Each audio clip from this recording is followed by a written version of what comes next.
Hey, Bubba, don't you think it's about time you start looking for a job? You know what, Rusty? You're right. I think it is about time I start looking for a job. Great. If you need any help, just ask. That is really nice of you. Thank you. Hey, that's what brothers are for. Have you given any thought to what you're going to tell them about your criminal records, though?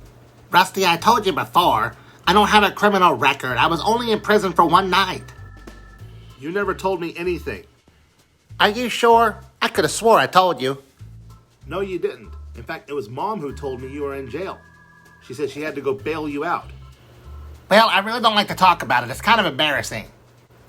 Man, I'm your brother. You can tell me anything.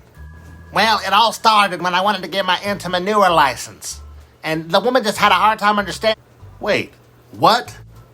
Yeah, I was trying to start my own business, so I went into the into manure office to get my license, and apparently they just didn't understand what I was saying, which I don't quite understand because I speak very clear English. Why were you trying to get a manure license? That's the same thing the woman said. What are you talking about? I never said anything about manure. Then why did you say you were trying to get a manure? Oh, Bubba, are you trying to say entrepreneur? What do you mean trying to? I am saying into manure. Anyway, what happened next? Well, the woman was getting very frustrated with me. I can't see why. Well, the next thing I know, she was yelling at me. So they arrested you for not understanding you? No, they didn't arrest me for that. So why did they arrest you? I'm getting to that part. Hold on. So the woman was getting all upset with me and yelling at me and screaming at me and getting frustrated, so she called security on me. What happened next? Well, they came up and said, what's going on? And the woman said, he keeps asking about my crap and all this stuff. And I'm like, I have no idea what she's talking about. So what did security say? So I tried to explain to security what I wanted, and they didn't understand me, so they grabbed me by the arms and tried to escort me out the building. Well, that doesn't explain how you got arrested. Well, on the way out, I was thinking, you know what? I think I want to change careers. I don't think I want to be an entrepreneur, and I think I want to be a security guard. Okay.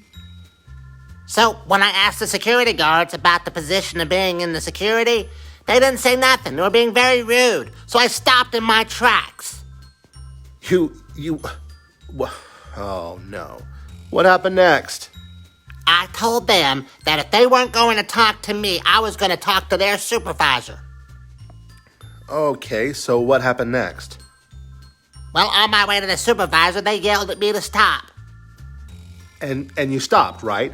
See, they were being rude. I think I'm starting to see why you got arrested. Oh, I didn't get arrested because I asked for the supervisor. So why did you get arrested? Well, the next thing I know, they pull out their taser guns and yell at me to stop. So you stopped, right? Well, not exactly. I turned around and I told them, I said, you don't treat human beings this way. I just want to speak to your supervisor. Do you understand? It's not that complicated. Do you understand? Then they tased you? Then they tased me. What did it feel like? Not too bad. I fell to the ground and peed my pants, and when I woke back up, a tooth was missing. Oh, that explains the missing tooth. Yeah, the next morning when I woke up, I was in a prison cell. So I got my one phone call and I called Mom and said, hey, Mom, I'm in prison. Can you come bail me out? Sounds like you had a pretty eventful day that day. So, where do we start to look for a new job? You know what? Let's just not worry about that for right now, okay? You're fine. You're good. Whatever you say.